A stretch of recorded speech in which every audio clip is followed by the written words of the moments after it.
پاکستان، سعودی عرب اور ترکیے کے درمیان ایک نیا جوائنٹ ڈیفنس اگریمنٹ ہوا ہے جسے مکہ جوائنٹ ڈیفنس اگریمنٹ کے نام سے رپورٹ کیا جا رہا ہے۔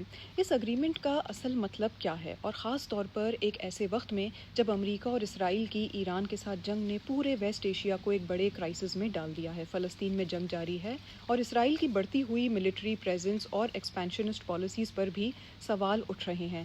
تو آئیے اس پورے معاملے کو آسان زبان میں سمجھتے ہیں۔ سب سے پہلے یہ اگریمنٹ ہے کیا؟ اس کا بنیادی اصول یہ ہے کہ اگر پاکستان، سعودی عرب یا ترکیے میں سے کسی ایک پر آرمڈ اٹیک ہوتا ہے تو اسے تینوں کے خلاف اٹیک تصور کیا جائے گا، یعنی تینوں ممالک نے ایک دوسرے کے ساتھ کلیکٹیو ڈیفنس کا کمٹمنٹ کیا ہوا ہے۔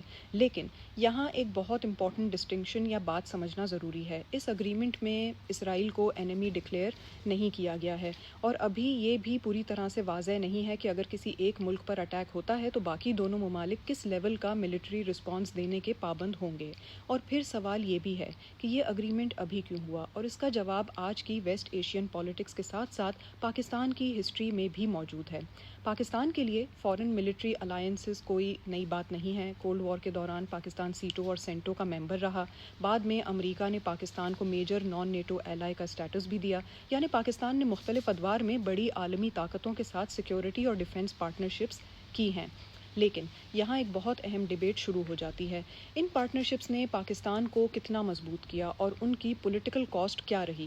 پاکستان کی ہسٹری میں بار بار یہ آرگیومنٹ سامنے آتا رہا ہے کہ جب کسی ملک کی رولنگ اسٹیبلشمنٹ کو بیرونی طاقتوں سے ملٹری سپورٹ، فنڈنگ یا اسٹریٹجک پیٹرنیج ملتی ہے تو اس سے صرف ریاست مضبوط نہیں ہوتی، بلکہ بعض اوقات رولنگ ایلیٹس اور اتھارٹیرین گورنمنٹس بھی مضبوط ہو جاتی ہیں۔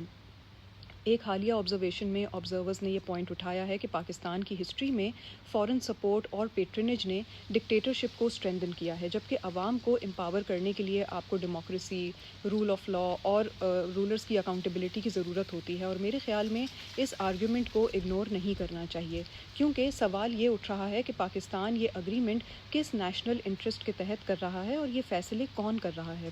ایک ملک کے لیے ڈیفنس پارٹنرشپس کرنا کوئی بری بات نہیں ہے۔ ہر اسٹیٹ چاہتی ہے کہ اپنے سیکیورٹی انٹرسٹ کو پروٹیکٹ کرے اور اس کے لیے الائنسز اور پارٹنرشپس بنائے۔ لیکن ایک اسٹرانگ فارن پالیسی کی نشانی یہ بھی ہے کہ ملک پارٹنرشپس کرے مگر اپنی اسٹریٹجک اٹانومی برقرار رکھے۔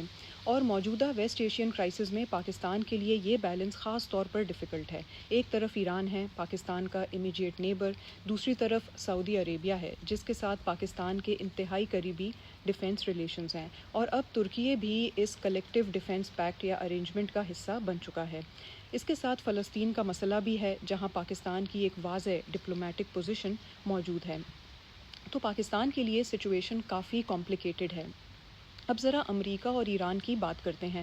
امریکہ اور اسرائیل کی ایران کے ساتھ جنگ نے پورے ریجن کو ڈی اسٹیبلائز کر دیا ہے، اور گلف کنٹریز کے لیے ایک بڑا سوال یہ بھی ہے کہ اگر ایران اور امریکہ یا اسرائیل کے درمیان جنگ جاری رہتی ہے تو اس کے کانسیکوینسز سعودی عرب اور دوسرے ریجنل کنٹریز کیوں برداشت کریں؟ سعودی عرب آبویسلی نہیں چاہتا کہ وہ کسی دوسرے ملک کی جنگ میں بیٹل فیلڈ بن جائے، اور یہی وہ جگہ ہے جہاں مکہ ڈیفنس اگریمنٹ کا ڈیٹرنس والا پہلو جو ہے وہ اہم ہو جاتا ہے۔ یعنی میسج یہ بھی ہو سکتا ہے کہ اگر ہم میں سے کسی ایک پر اٹیک ہوتا ہے تو رسپانس صرف اسی ایک ملک تک محدود نہیں رہے گا۔ یہ ضروری نہیں کہ اس کا مطلب فوری جنگ ہو۔ کئی مرتبہ کلیکٹیو ڈیفنس کا مقصد ہی یہ ہوتا ہے کہ جنگ شروع ہی نہ ہو، کیونکہ پوٹینشیل اٹیکر کو پہلے سے معلوم ہوتا ہے کہ ایک ملک پر حملہ کرنے کا مطلب تین ممالک کے رسپانس کا سامنا کرنا ہو سکتا ہے۔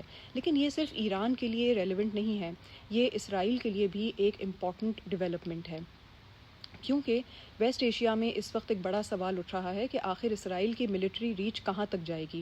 غزہ کے بعد لیبنان، سیریا اور اب ایران کے ساتھ جنگ نے یہ ڈیبیٹ مزید سیریس کر دی ہے کہ اسرائیل اپنی سیکیورٹی کے نام پر وائڈر ریجن میں ملٹری فورس استعمال کب تک کرتا رہے گا۔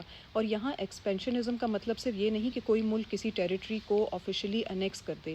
ایکسپینشن کا ایک دوسرا مطلب یہ بھی ہو سکتا ہے کہ لانگ ٹرم ملٹری پریزنس رہے، سیکیورٹی زونز بن جائیں اور نیبرنگ کنٹریز کے سیکیورٹی انوائرمنٹ کو اپنے حساب سے شیپ کیا جائے، اور یہی چیز ریجن کے دوسرے ممالک کے لیے کنسرن بن سکتی ہے، کیونکہ اگر ایک طرف ایران اپنا ریجنل انفلوئنس مینٹین کرنا چاہتا ہے اور دوسری طرف اسرائیل اپنی ملٹری ریچ بڑھا رہا ہے تو ویسٹ ایشین کنٹریز کے سامنے ایک فنڈامنٹل کویسچن بھی آ جاتا ہے کہ کیا پورے ریجن کی سیکیورٹی صرف ایران اور اسرائیل کی رائیولری سے اب ڈیسائیڈ ہوگی؟ نہیں، تاحال یہ بھی واضح نہیں ہے۔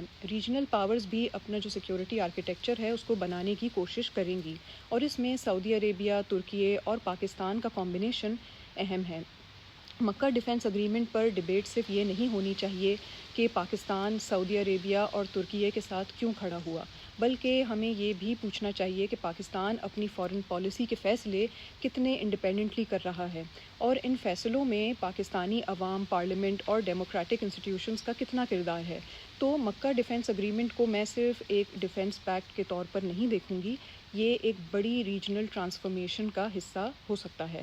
ایران اور اسرائیل کی جنگ نے ویسٹ ایشیا کے پرانے سیکیورٹی آرڈر کو ہلا کر رکھ دیا ہے۔ اسرائیل اپنی ملٹری ریچ کے ذریعے ریجن کی سیکیورٹی ڈائنامکس کو ریشیپ کر رہا ہے، اسی طرح ایران بھی اپنا ریجنل انفلوئنس برقرار رکھنے کی کوشش کر رہا ہے، اور سعودی عربیہ، ترکیے اور پاکستان جیسے ممالک اب اپنی جگہ دوبارہ ڈیفائن کر رہے ہیں۔